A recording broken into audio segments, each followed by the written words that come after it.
May isa pa kang ano eh, tinitingnan namin yung ano sino yun? Supply? Sino ba yun? Instigator?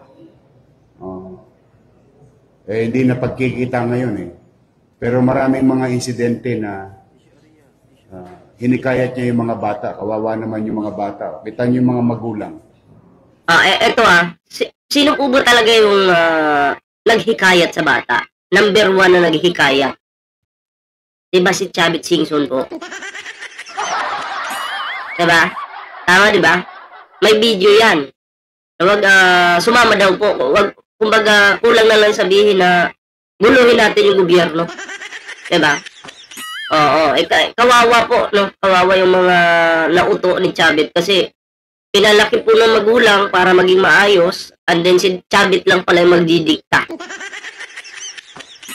And then nung naniwala po kay Chavit Singson, ayun nangyari.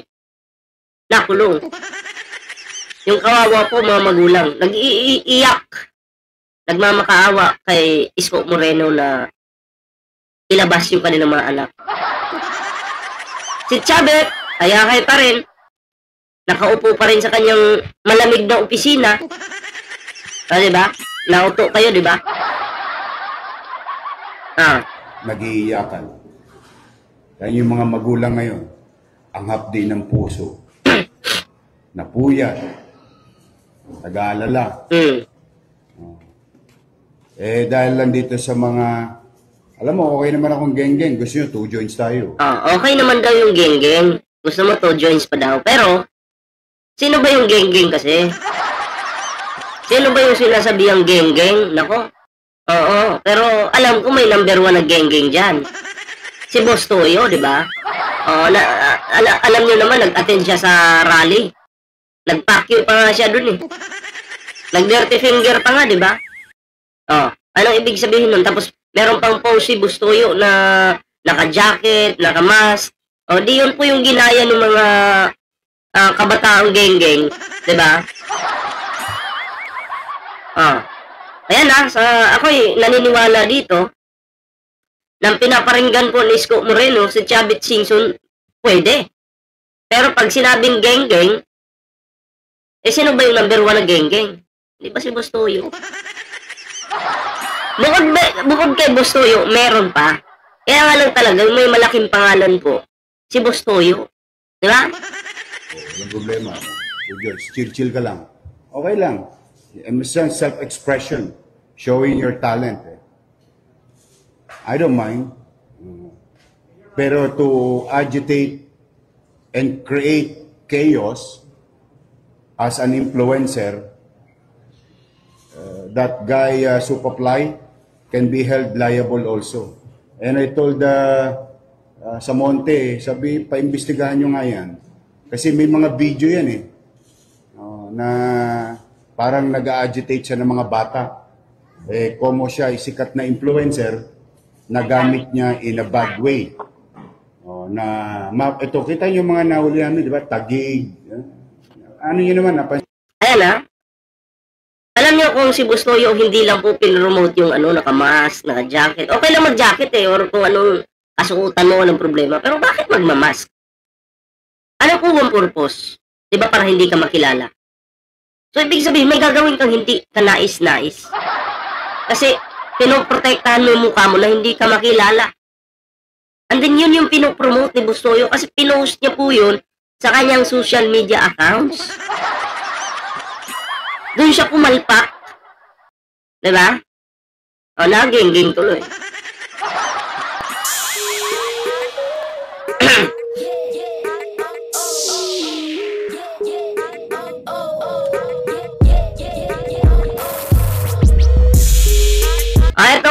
Ito naman mga pre, no? Atin pong pag-usapan yung di umano, ano daw to? Kumbaga, basketball player. Diba? Ibang klase. Ito mga kababayan, ito usapang sports at negosyo naman po tayo. Okay? Yun naman po yung ating pag-usapan ngayon.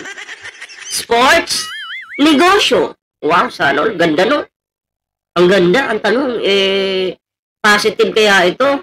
Or negatibo? Kag usapang sports at negosyo. Ay, mukhang maganda kasi negosyo, no? Diba? Oh. Kilala nyo ba si D.A.? Ako, hindi ko rin kilala. Kayo, kilala nyo ba? Paki-comment nga. Ito, bigyan ko kayo idea. Ito. Dati siyang idol sa basketball court. Pero ngayon, iba na ang laban niya. Nasa korte na. Kung noon po, nasa basketball court siya, nakikipaglaban, ngayon, nasa korte na.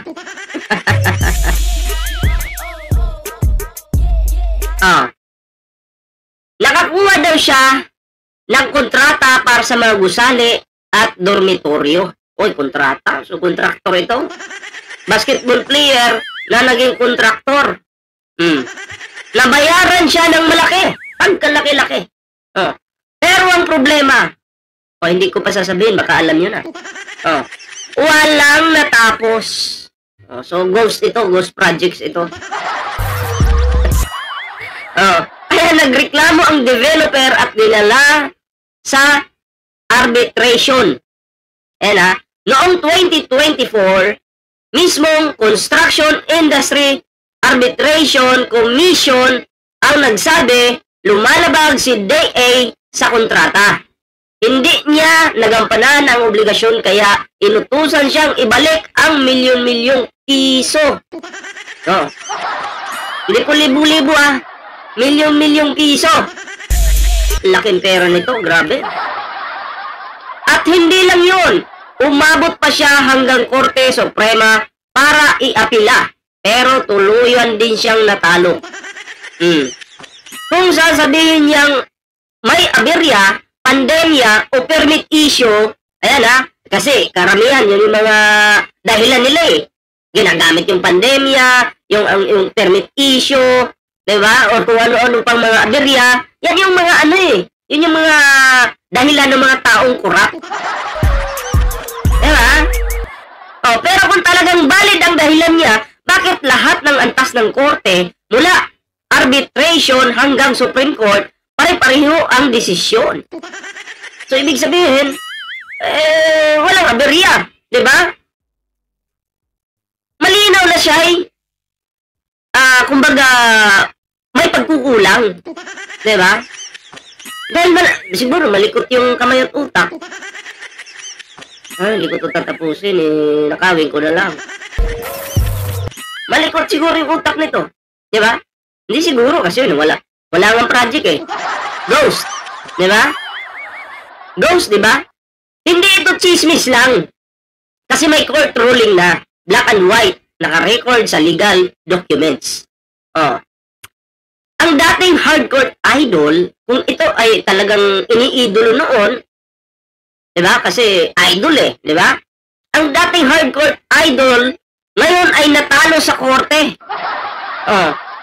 Ang aral dito, hindi sapat ang pagiging sikat o champion noon.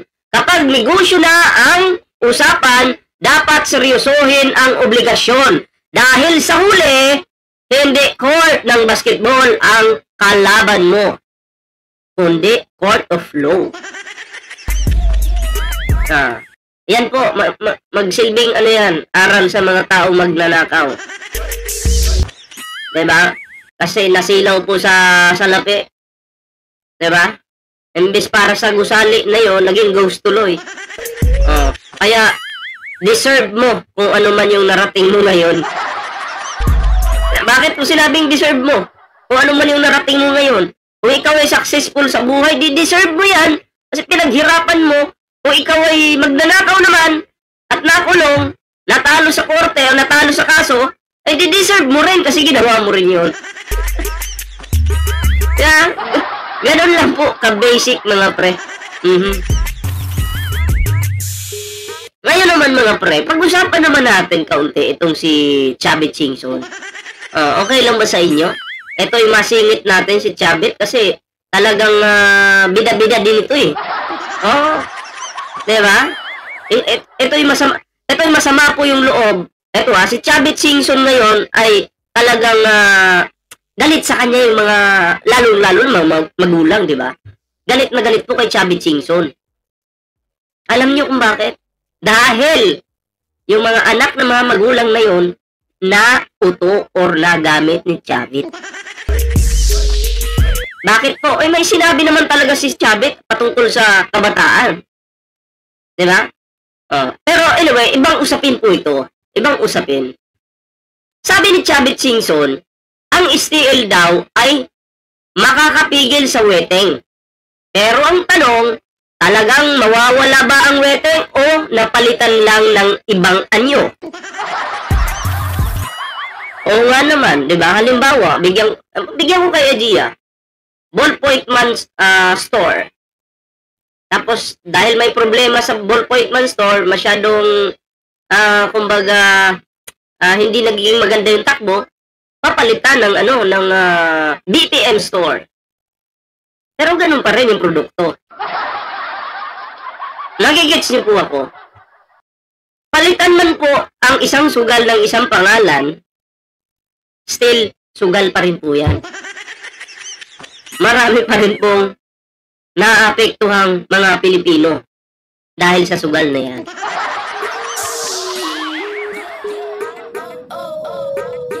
Eto STL ay legal. Oo, pero maraming ulat na ginagamit lang ito bilang cover para sa ipagpatuloy pa rin ang wetting. Ayan may mga balita noon na mismong wetting lords din ang nakikinabang sa STL.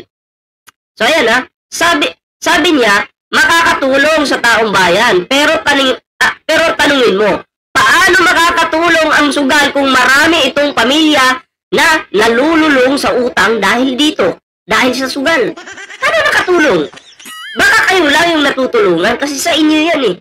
Pero kung Pilipinas, mga Pilipino, mukhang alanganin pa. Kasi nalulung eh. Sa sugal. Maligal man po ito or hindi, sugal pa rin yan.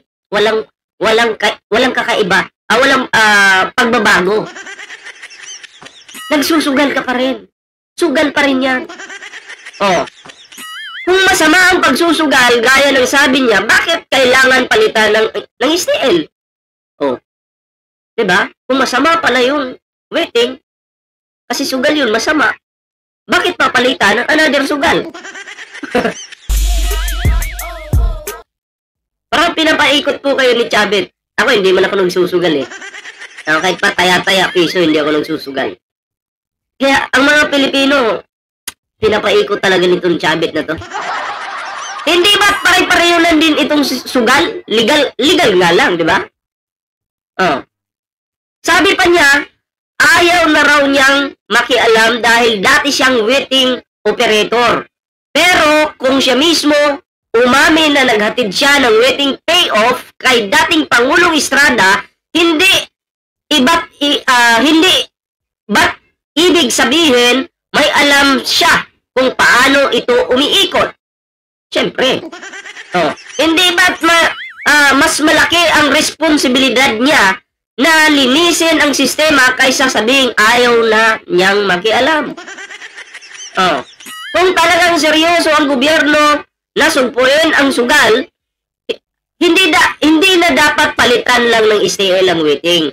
Ang kailangang palitan ay ang mismong kultura ng korupsyon at paggamit ng sugal para pagkakitaan ng mga nasa posisyon. Totoo po yan. Kasi ang nasa posisyon po ngayon, yun po talaga yung talagang kumikita po sila sa mga sugal na yan. At ang mga maliliit na tao, mga Pilipino, na kumikita ng minimum wage po, ay talagang napipirwisyo. Dahil yung iba, nalulung na, na-addict na sa sugal. Imbis pambili ng bigas, ay nangyari, natalo. Nung natalo dahil sugarol, ang nasisi si Pangulong Bongbong Marcos. Mahal daw yung bilihin, pero sugarol ka. Diba kaya itong mga pinagsasabi po dito ni Chubby Chingson, huwag po kayo maniniwala dyan. Pinapaikot lang po kayo ni Chubby. Sugal is sugal. Masama yan, maligal man yan o hindi, masama pa rin yan dahil sugal yan. Diba? So anyway, hindi ko na po papatagalin na ating reaction dito. Maraming salamat po sa inyong suporta. Siyempre, bago po tayo magtapos sa ating reaction ngayon, and kung bago pa lang dito sa ating YouTube channel, huwag kalimutan mag-like, share, and subscribe para naman po may updated ka sa lahat ng mga uploads natin. And so maraming salamat mga pre. Kita-kits po tayo sa susunod na video. Ingat po ang lahat.